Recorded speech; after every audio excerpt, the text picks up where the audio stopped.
Right, welcome back to another episode of the ForeRight podcast. Tonight, Scotty, we're going to talk about a little bit of our preparation for this upcoming event that we have at Windross Farm. Only in a few days now, which is a little bit nerve-wracking. Made worse for me by the fact that you sent me a note saying that you just whipped it around Te Puke in 68.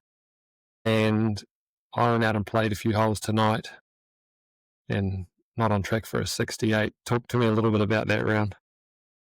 It's my first round in the 60s, I think probably since maybe 2018. It's been a while. Wow. I have actually at Te Puke teeing off 10. I've stood on the 9th hole, it's been my last hole. Twice I've been 3 under and I've hit it out of bounds off the tee. Oh, no. So it was nice to not do that this time. Were you teeing off? Did you tee off 10 as well? I did, yeah. Yeah, I went out with the intention of hitting as many greens as possible. We talked about that last podcast, and 12 being the key number to especially break 70. And I missed 2 on the front 9 and thought, okay, I better lock in here, and only missed 1 on my back 9, and it was actually a 54 degree from 95 meters, and I just chunked it, and it was short of the green. It was right in the middle of the fairway. But yeah, it was just played really solidly and pretty happy to have a score like that. I did think, though, if I was due to have a low round, would I have been better to not play on Saturday and save that low round? Was I due for my next round to be low, and I could have saved that for the tournament? Because now I've had the low round, statistically, I'm probably not going to have a low round next time, which is going to be on Monday. Regression to the mean. Yeah, exactly. Yeah, 78 to get back to my average. Do you know Stephen Fleming, obviously a gun cricketer and very keen golfer? I remember in the, it would have been in the 90s, I had a game of golf with him at Royal Wellington, and I was in a bit of a slump at the time, and there's another guy that played with us, also a gun cricketer, Roger Toos. You remember Roger Toos? I loved Roger Toos, yeah. Did you? He's one of my favourites, yeah. Yeah, he's funny man, good man. Anyway, we're having a game of golf and we're talking about slumps because I was in the thick of it right then. Stephen Fleming said, oh no, I don't really, it wasn't in an arrogant way, but he goes, I don't really think about that. I just think, statistically speaking, every 3 rounds I have a big score. So if I get out, for a cheap score, I just think, oh, well, I'm 1 closer. And if I get out for 2 in a row, then I'm like, oh, sweet, the next one's going to be big. And then I said, oh, what if the next one's not big? And then he's like, well, that means the 4th one's going to be massive. So that's really exciting.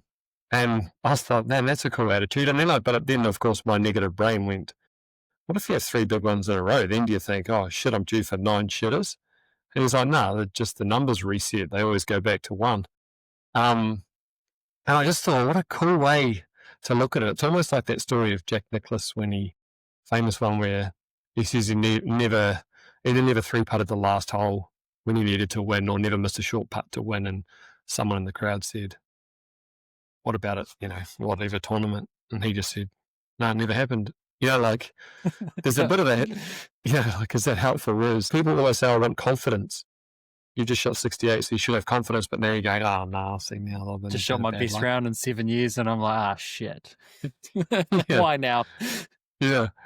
Whereas I think someone with a maybe slightly more stable mindset might go, yeah, I'm ready.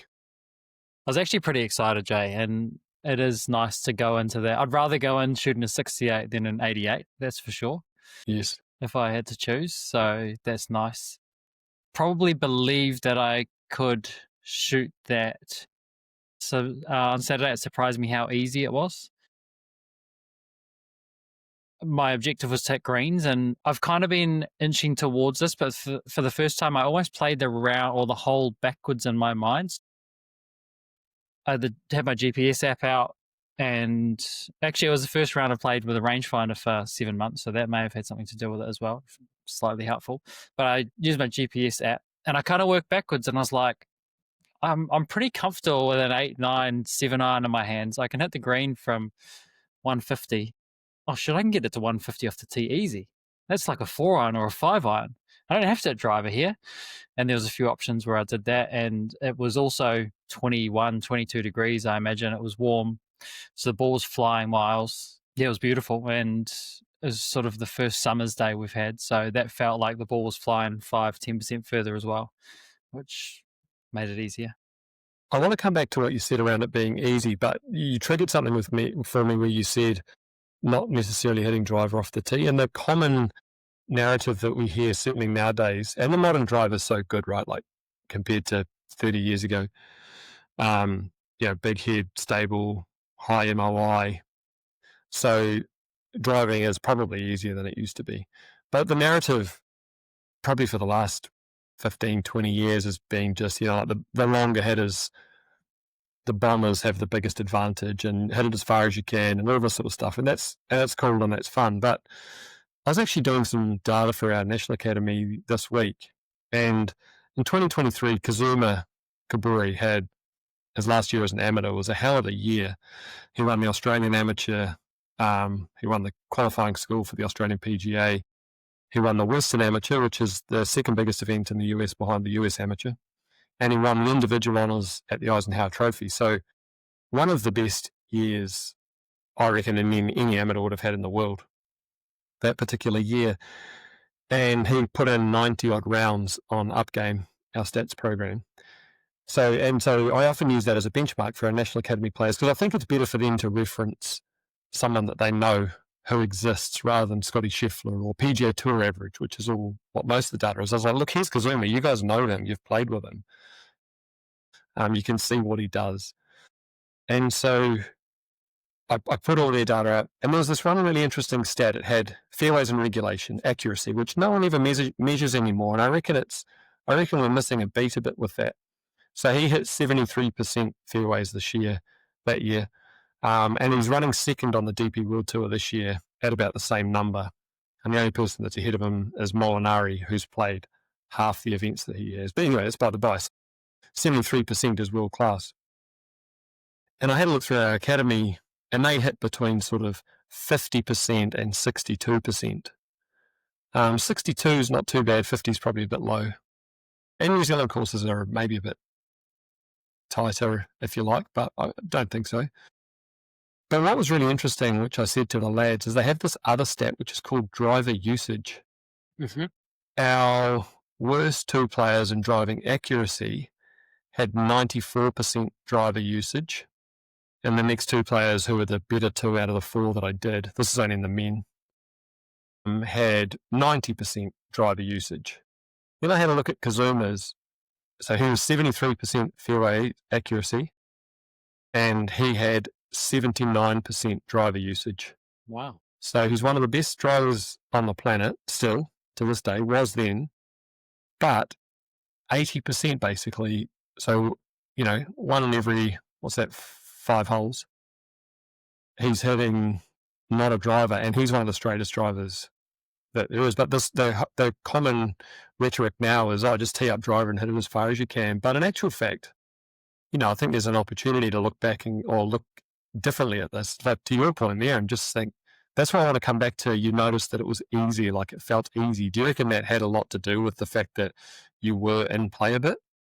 Yeah, so it was the first round, I think, that I've had at Te Puke. And you played Te Puke the other day, and it was nice for you to comment on how tight it actually was, especially off the back tees where you're landing driver. It does get pretty narrow. But it was the first round I haven't had to put down a recovery shot. So I haven't had to... I haven't seen the green for an approach shot. I had an opportunity to hit every green. So that's probably one why it did feel easier, and I feel like I was a little bit smarter. But obviously, I had some positive variance when I hit driver on a few holes, obviously, and I managed to hit them straight. And they could have easily been the ones that went left to right, but the positive variance was on my side. But it was the first round where I haven't had to hit a recovery shot, which feels really nice. Mm. Do you reckon the greens and regulation thing, like we talked about last week, and we talked about 12 greens being a benchmark, let's say, do you think it would work for a handicap golfer, like a 15 handicapper, to go on stroke holes 1 to 15, my green and regulation, therefore, is 3 shots on a par 4 instead of 2, and work backwards from there and go, okay, I just need to be on this green in 3 shots, not 2 shots.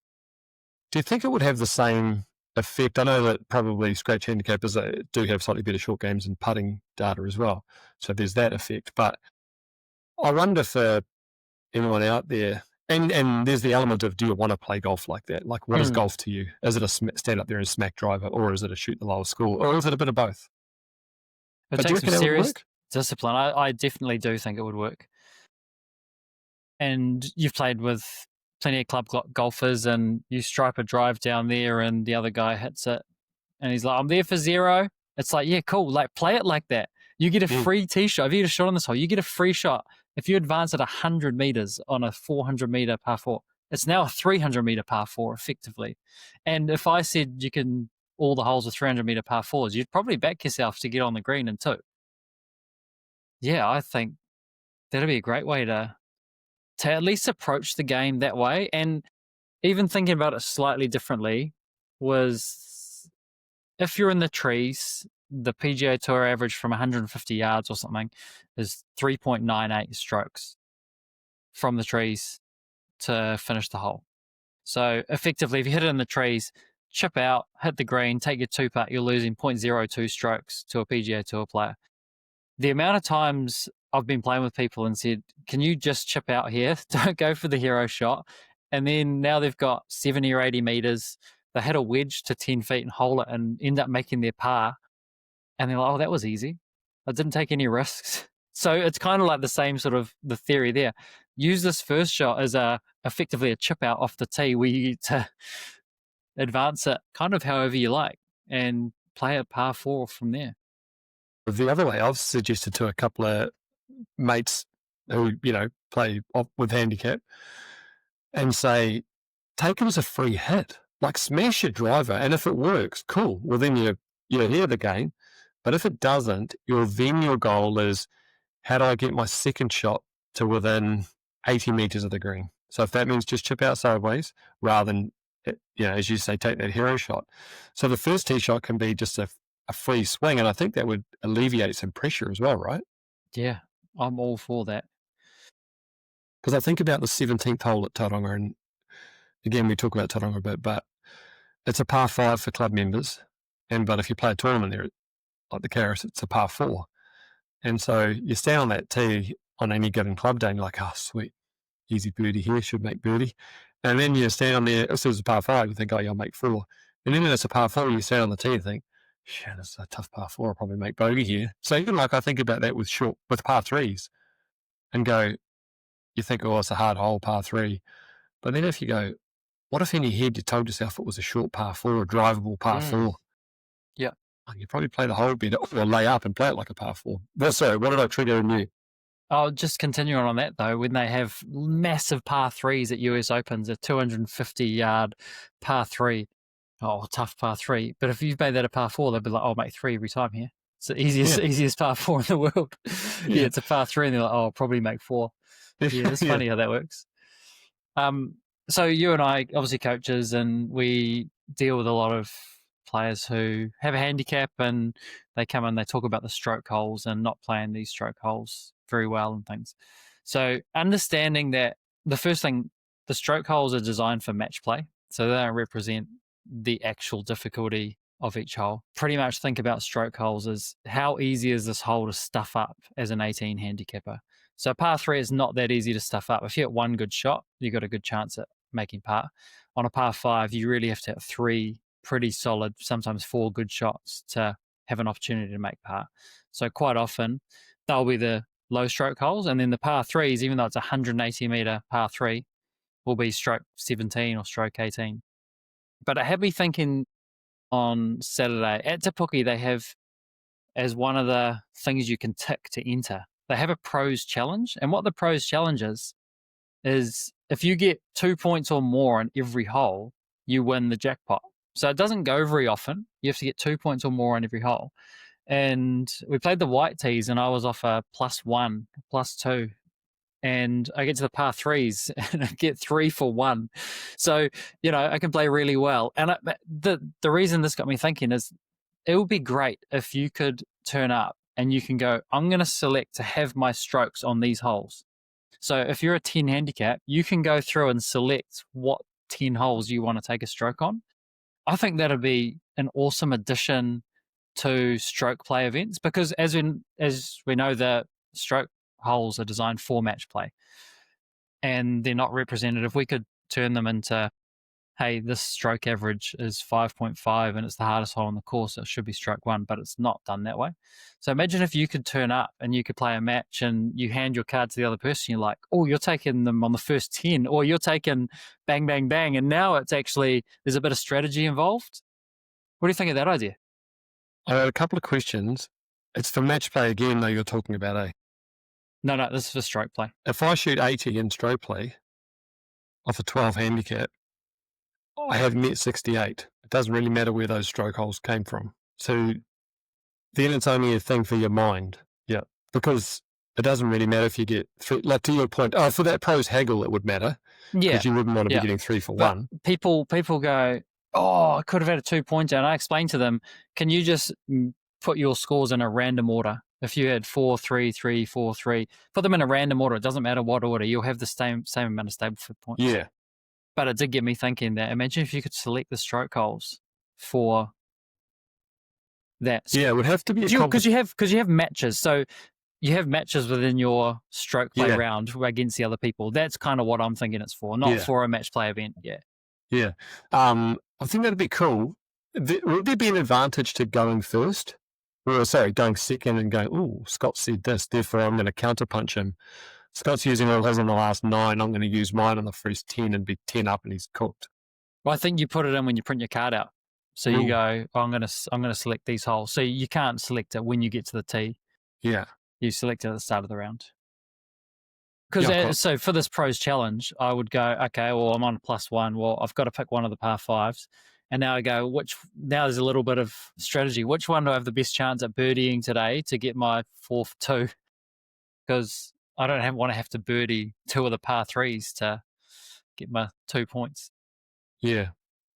The men's shootout at Taronga Golf Club, which is, one of those, 19 people tee off and one ends up being the winner, but they get to do that. They get to choose. I think they play it over 12 holes, and I think you do have to use half of your shots in the first 6. Oh, yep. So there's a couple of little caveats like that, but I reckon that'd be fun.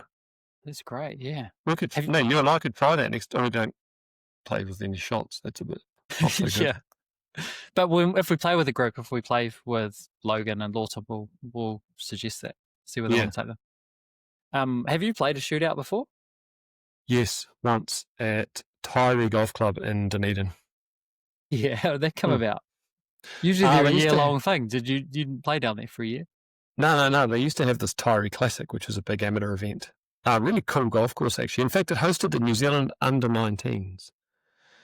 And Scott played. There you go. He's graced the fairways of Tyree. But yeah, shootout there. It was really cool. It was great fun. Have you played one? I've played one. Yeah. I remember hitting it like I'm going to be conservative off the tee, and I hit it in the shit, and I ended up having a 5-foot downhill left to right just to make a chip off on the first hole. Ended up making it. And the one advantage of being a low handicapper is when it goes to a sudden death chip off, you should have an advantage over the high handicappers. I ended up getting into three chip offs. One of them was actually on a par 3. I hit the green in regulation, left my clubs on the tee because the other tee was sort of close to the previous one, and I ended up 3-putted and got in a chip off. So I said I'll have to run back and get my clubs, and they go, oh no, we'll just do a long putt instead. And they forgot where I was, and they put it pretty much exactly where my ball was for my first putt. So I got through that, made it to the last 2 and hit my tee shot out of bounds on the last hole. So there's a bit of a theme there, mate. It's out of bounds on the last hole. Yeah, is there any out of bounds at Windross?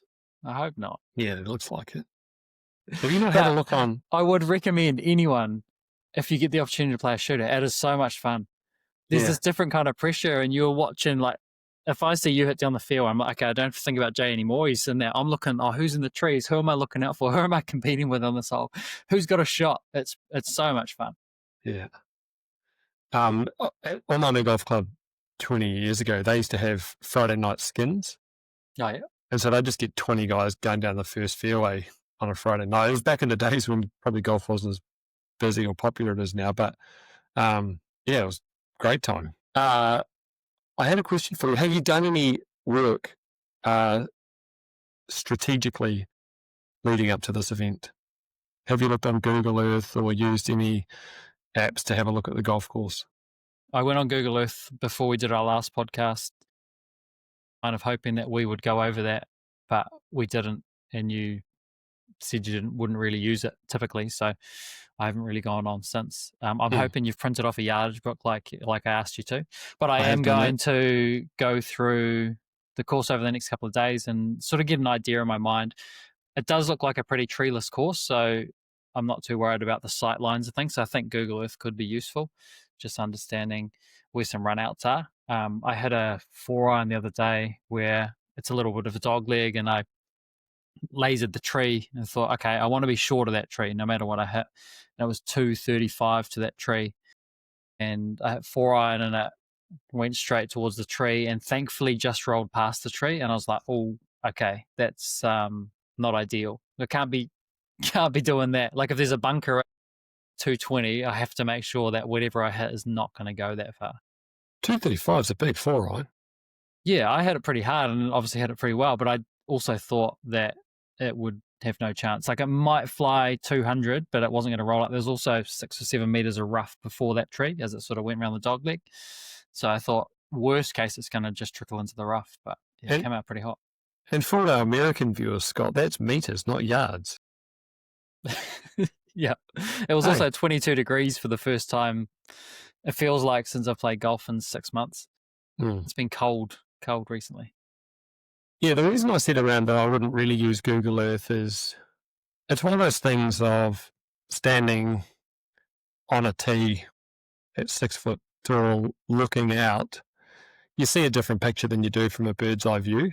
So it's okay. It's a nice to do. It's not bad. Like I've done some stuff on Upgame, which I'll share with you, where you can kind of, you can kind of drag the cursor around and see how far it is to certain things and get a sense of that, which it's useful. But like I wouldn't spend hours and hours doing it. It becomes a bit of you get a completely different picture of what it's actually like. Yeah, and probably one of the other reasons when I did have a quick look before that one, was I don't know where the tees were, so I'm kind of guessing where the tees were, and if I guess wrong, it could be a big misstep. Yeah. I did a podcast on my Talking Performance podcast with a guy, Laurie Montague, who's a golf coach who I have a lot of respect for, and I was telling him about the event. I was like, man, he's a bit nervous on the first tee. What am I going to do? And he's like, there's no silver bullet, Jay. You're going to be nervous. You might hit a shit shot, but what a cool story that'll be. I was like, oh, yeah. He goes, you might hit a great shot, but that'll be a cool story too. I was like, righto. Not quite though. He goes, you know there's no silver bullet, mate, and no trick to this. What are you asking me someone that for? else. It's like, damn it, Laurie. I thought if anyone was going to come up with some voodoo shit, it would be him, but no luck. I had junior coaching this afternoon. After the juniors usually have some ladies coaching, but none of the ladies, they were all away for different reasons tonight. So I ended up hitting a couple of tee shots down 1 and then played down 18. And I was almost trying to hype myself up to put myself in a state that I might feel on Monday morning. And I ended up proceeding it to like whip at 80 meters left. And I was like, oh, cool. So that might happen. So I then started to go, okay, what do I understand about how I move that might cause that? And then for the next couple of shots, I had 3 or 4 drives down 18 on the way back. And I tried to almost safeguard against that. I hate it going left. I'd much rather hit a squirty little one that goes high right and floats out there nowhere. So for me, it felt like, okay, make sure your body just keeps turning, because it's really hard for me, I feel like, to hit it left if my body just keeps turning really hard through the ball. So had a couple of them and a couple leaked right, but didn't feel at all like any were going left. So that's hopefully, if my heart's not beating too fast and blood's not pumping, hopefully I can remember to do that on the first tee on Monday. Yeah, and hopefully the first tee is a relatively gentle opening tee shot. The lads on Dubai were telling me it's pretty, but I hate it when they say that. They're like, oh, it's such an easy first tee shot. You can hit it anywhere. Oh, no, you can't. say that. Yeah. But you haven't seen me hit it. Yeah. One thing that we use a little bit of with preparation stuff is we call it K4s, which is the letter K, the number 4, and then S, and it's basically just keys for success. Mm-hmm. And so then we'll have, what's the score? Let's say if people who like to have a score goal, they want to put something out, they just stay focused. I'm neither here nor there with that. I think you know my opinion on goals anyway, but someone will have a target they want to shoot. Let's say for you and I, we want to shoot par. And we'll go, okay, so what are the key things that need to happen? And you might say, well, for me to play well, I need to hit 8 fairways, 12 greens, strokes gained positive, short game, and I don't know, let's say 5 to 10 feet, 65% from that range. And then, so yeah, okay, so what would it take for you to hit 8 fairways? Got to have really good clear lines off the tee and clear targets. Okay, so when you're going to do that, practice round or beforehand, perfect, write that in. Stick to my goal, stick to my plan, commit to the shot, focus on my pre-shot routine. So you go, okay, those things are going to allow you to hit 8 fairways. What do you need to do to hit 12 greens? Probably the first thing you need to be doing is hit from the fairway. So that's going to link back to that fairway. So good decisions off the tee, know my yardages, adapt to how the ball's reacting that day. Is it going further than I think? Is it going shorter than I think? So be adaptable. Commit to my shots is often a big one that comes up. Stick to my process. You go, okay, cool. So there's another list of things. And then short game, how are you going to get strokes gained positive? And often the first thing will be don't short side myself. So good misses, which will come back to good strategy. If you use decade, then decade decision making. Easiest place to do that is from the fairway. So then your short game's actually now linked right back to your tee shot. And then, choose the right shots, stick to my plan and process in the practice round, hit a variety of shots, pay attention to the rollouts. And then the 5 to 10 feet putting might be don't use a line for you, focus on a really small part of the hole, use aim point if you're an aim point user. So when you have this list, which you can sort of filter down to being, you need to stick to your process today.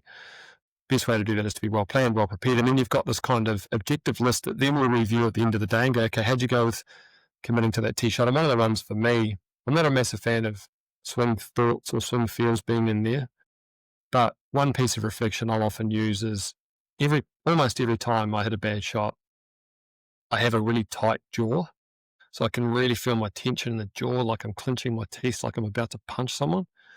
But if I can stay relaxed, I tend to hit it better. So that can be a real key, is going, okay, I just think about locked jaw for me. So what do I need to do? I need to stay relaxed. And I know that if I can stay relaxed. So even just those little cues, and then at the end of the round, okay, how did you go with those process things? And you can go through it and go, I struggled a bit here. What do you think got in your way? How might you go about that tomorrow? Which you and I can debrief wonderfully on Monday night after the first round, which should be quite fun, one way or another. Sorry to laugh. I'm just envisioning you with a post-it note with a long list of things, and you like tape it on the top of your driver. So every time you look down, you're like, right, do this. Oh, don't Keep your touch my head still, jaw. left arm straight. Exactly. But the good thing about it is a lot of it's pretty simple.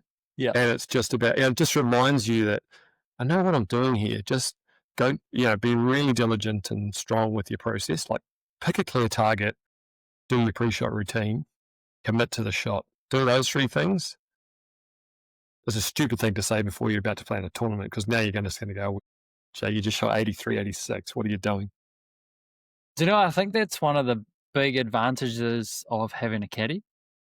I feel like I play or do those things so much better when I'm verbalizing what I'm about to do.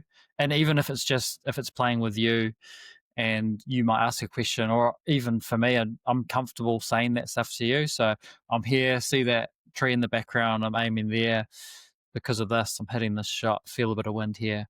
And just saying that stuff out loud, I then stand a step up, and it feels like I've got a lot more clarity as opposed to just thinking it to myself. I feel like that's one of the big advantages of having a caddy is actually not the caddy saying that stuff, but you saying it to your caddy. Yeah. But I think in seriousness, even with a good caddy, you sometimes need to go, by the way, I'm going to verbalize this stuff. I'm not asking for your opinion. Yeah. Yeah. This isn't a discussion. You're just listening. Because you can get some caddies that get a bit carried away. Do you think golf, I'm always interested in this, you've played pretty good level of cricket. And I'm always interested in, golf, you're still, the ball's still, the target's still, and you've got this adrenaline that you need to get rid of, this build up that you need to get rid of. And you often think about cricket, and obviously you're a relatively quick bowler. Um, you can run in fast and just unleash some of that adrenaline. And is it different in golf, do you reckon? Definitely different. That was fun when someone's just dropped someone's just dropped a catch off you, or you've been nicked through the slips for four, or you've bowled a short one and he's gone like this and it's top edge, it's gone over the keeper for four. And then you get fired up, and then the next one you know is coming down a little bit quicker.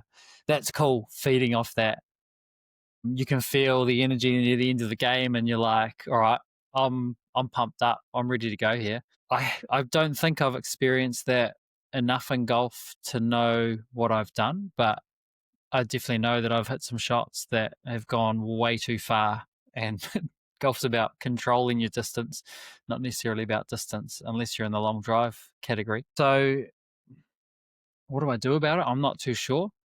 Probably try to lower that heart rate, lower the arousal levels a little bit, and go, okay, what's important here?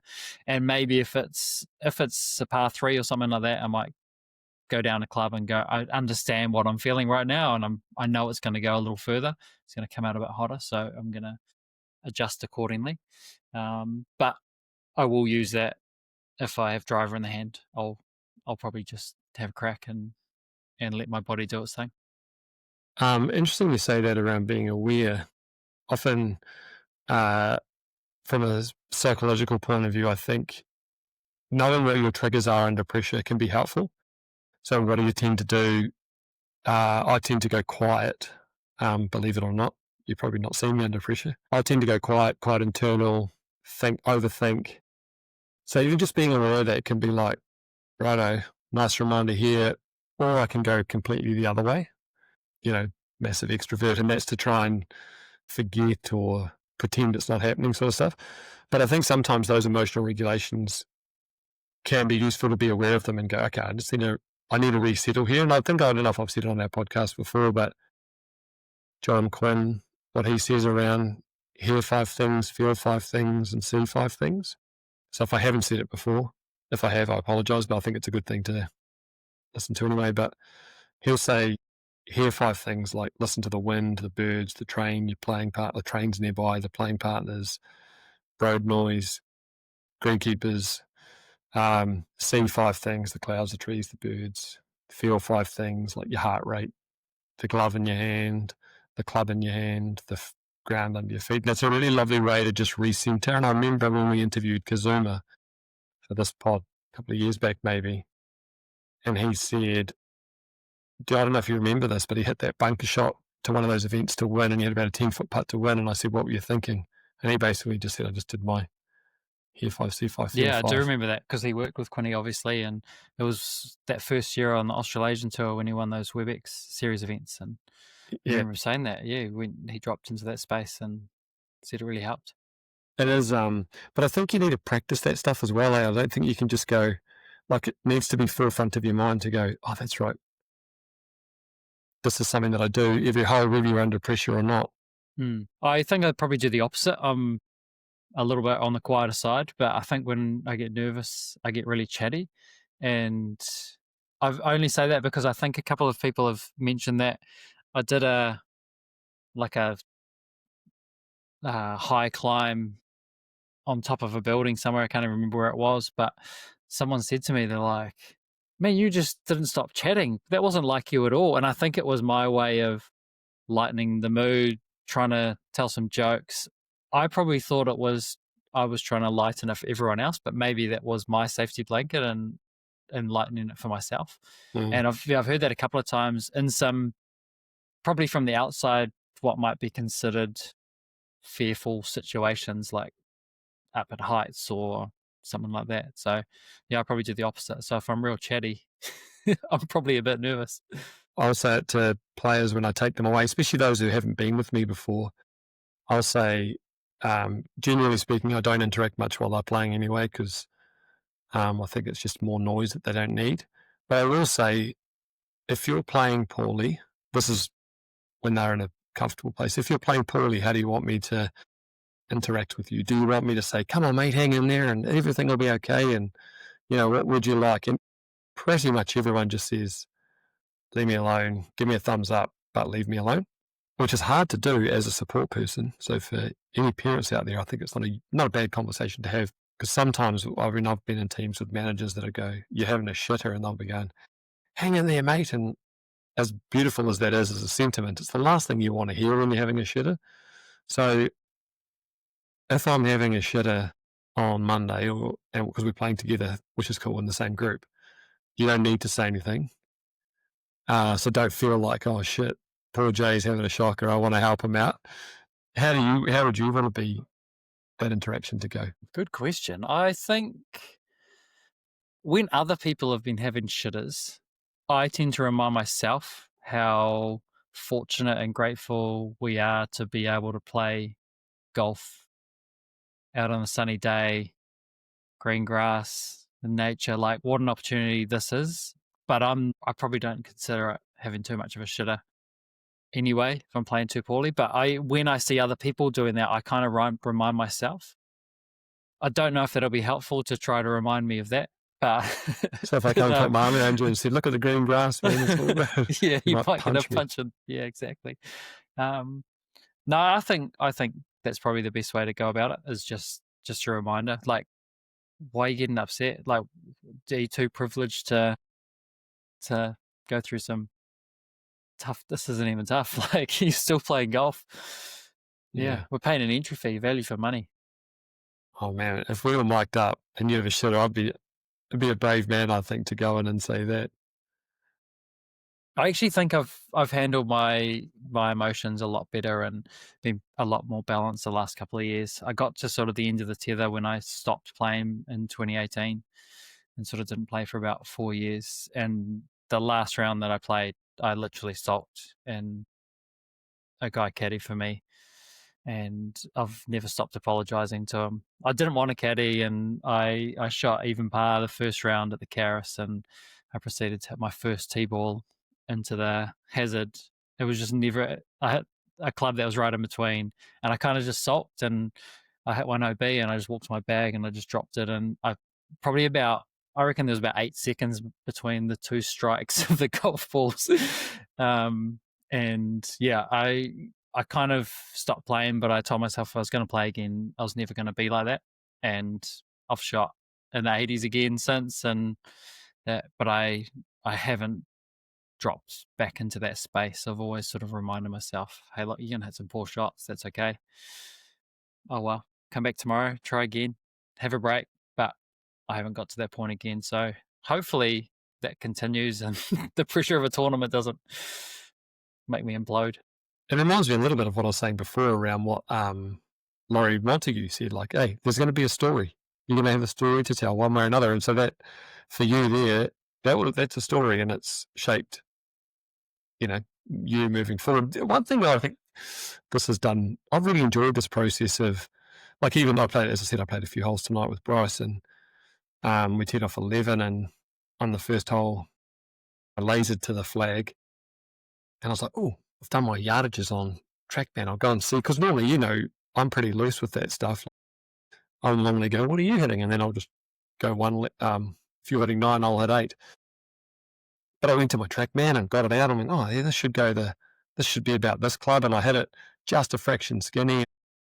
Sure enough, probably just went a little bit further than it would have. And it's like, I've really enjoyed the process of going through this. Yeah, that's cool. And actually, I thought about this today because I went to tee it up on a par 3 and I ended up turning around and going the other way. But I thought, I've got to remind you, we can't ask each other what we're hitting when we're playing together, because we're playing with someone else and he'll be like, can you penalise them? How many par 3s are there? It's 4 par 3s, it's 4 shots each. So yeah, remind me not to ask you what you're hitting. Funny you say that. I actually turned my slope off my laser today because I have the slope on all the time. I was like, I'll turn that off today because otherwise I'll get to the first hole and go, oh. Yeah, and it's 2 downhill for everyone that's listening. Yeah. Well, I see the big red mark. So 3 days to go, mate, really, before well, we're gonna it's today's Thursday night, we're leaving on, Sunday. Well, you're leaving earlier, but we're meeting up there on Sunday. What's left to do for you? The only challenge I've faced of late is that all the greens in our region are cored, which we may find the Windross greens are cored too, so it may not be an issue, but I've hardly hit a putt in the last even tonight, I didn't pay much attention on the greens. Yeah, I would like to do some putting. I'm heading up tomorrow actually because my niece's 10th birthday is on Saturday, so Yeah. we're going to go up for that. But I did think I was going to play somewhere tomorrow afternoon and get a feel for the green. So I reached out to my old club at Redwood Park where I sort of started playing golf and was like, "Can I come up and play?" And they go, "Oh yeah, you can, but we've just caught our greens." I was like, "Oh man, there's no way." So I definitely won't be getting much putting practice in beforehand. So in terms of what's left, ideally we can get out at Windross on Sunday. I think Yeah. we'll give them a call tomorrow and see if we can play 9 holes and probably just to have a feel of the greens and roll some putts, especially because I've just changed to putting with no line, but the greens have been caught since I made that change. So No, because you made that change the first time we played and you putted yeah, beautifully. yeah, and that And the was greens the first day I tried it, and they yeah, called the next day. Yeah, yeah. so since then all the greens I've tried it on have been called. So I feel like it's not a fair reflection of how it's been Mm, going. nice. Yeah. How about you? Um, just stand by 1 second. This is commitment to the podcast because Emma Kaburi at the moment is playing the Yaz at Yaz Links on the DP World Tour round one. And I've had about 5 messages since we've been going. Are you watching this? Are you watching this? And he's just made a birdie on 16 to go 8 under. Wow. That's a hell of a golf course. That kid can play. Don't want to curse him. It feels like a commentator's curse right there. But yeah, I did play tonight and I had some good shots, but I had some gnarly ones too, which I haven't been doing much of lately. I feel like I've been progressing up. And so just there was a few shots I was like, "Ooh, that's not ideal." But no, I think I was going to play tomorrow with a good friend of ours, Mark Leach. But unfortunately, that's not going to happen. Now my next game will be on Sunday with you, hopefully, if we can get on the course. Yeah, cool. We, I guess you kind of touched on this on what you want to focus on and get out of it, but yeah, what are you hoping to get out of these 2 days? So facing that anxiety, is Yeah. it about just shooting the lowest score possible and doing what it takes, or is it more about going out there, hitting some cool shots, and going, "Cool, I really enjoyed that." No, I want to do the thing that I love about golf is the like sort of the chess and the discipline element of it. Um, I feel like I sometimes hide behind hitting the cool shots or trying the fun shots because then it gives me an out. So I want to do it like I coach as like you coach. So I want to sort of practice what I preach. I don't have the skill of most of the people that I coach, so there's an element of that, but it still shouldn't stop me from being disciplined. And I enjoy the challenge that comes with that discipline. So uh, yeah, like I'm going to try and shoot the lowest score that I can. That's my intent, and I'm going to do it in a way that matches my game. Whatever. So that'll be, I would say, hopefully, and disciplined, and that'll be hard. That is hard, I think, to do. Sometimes it's easy to just go, "Ah, oh, fuck it, who cares?" Rip, try and rip driver. I did, based on our reel around the long drive. The Chonk brothers did reach out because I may have mentioned that I was slightly fitter and stronger than them, and so Yep. What's the the challenge challenge now? the challenge has been laid down to jump on camera and do a gym session with them both. Yeah. Yeah, Let's not do it before Monday. let's not do it either. But yeah, so probably lean into the anxiety and then just try and be as disciplined as I can around the stuff that I believe in from a performance point of view. And you? Beautiful.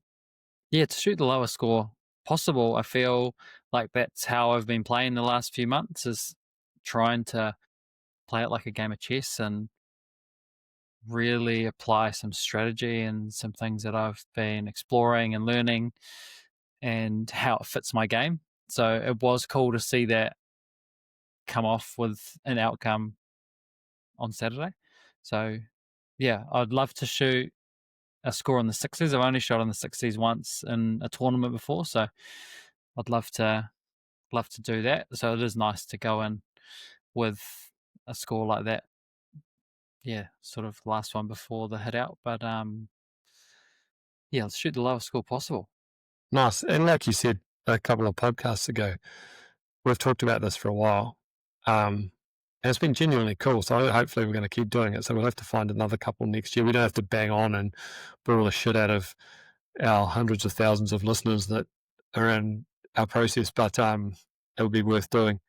Well, when we come last equal after this, I don't think they'll be interested in the next one anyway. Not sure I'm massively interested in this one. What's the pirate one, Dross? I don't actually know. No, Sure. neither do I. No, hopefully in the 60s. Yeah. Have you got any fun games for us to finish this podcast with? Okay, it's slightly different, a little bit of a different game. This is Would You Rather. Oh, Nick Coxon special. Is it? Okay. Well, Funny hopefully I story can about make him Nick, proud. actually. Yep.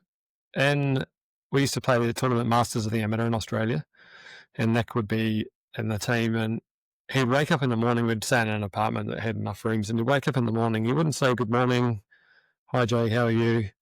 He'd look a dishevelled mess, as he can mid-afternoon, quite frankly, but this was first thing in the morning, and he'd just go, would you rather be attacked by 1,000 duck-sized horses or one horse-sized duck? And then he just walks right past.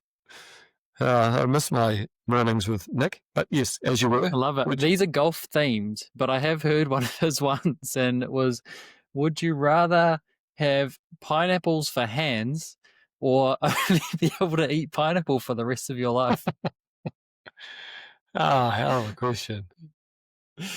All right, I won't make you answer that one. No.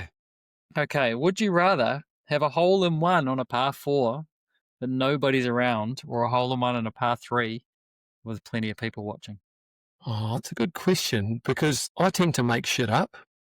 And so I'm not sure anyone will believe me, but then does that matter if anyone believes me or not? Oh, Scott, I desperately want to say the par 4 with no one around, but I think if I'm going to be honest, I want the par 3 with heaps of people.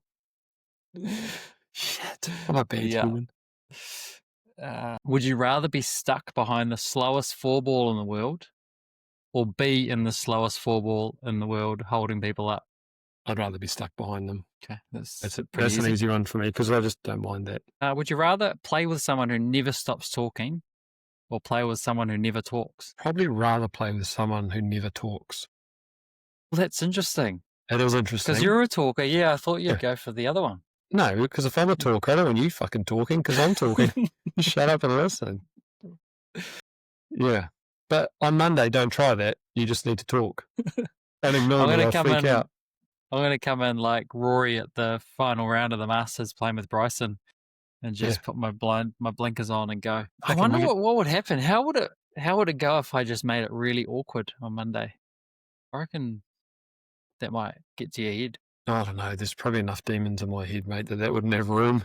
Would you rather play a round in 40-kilometre winds or pouring rain? Pouring rain. Oh, some of those tee shots are going to be into the wind and off the left, and it'll be just horrible. I can jump under an umbrella. All day? Well, it's going to rain in Auckland when we're playing. Yeah, it is. Yeah. Just hope it doesn't blow 40 Ks as well. Would you rather never make another birdie or never make another par? I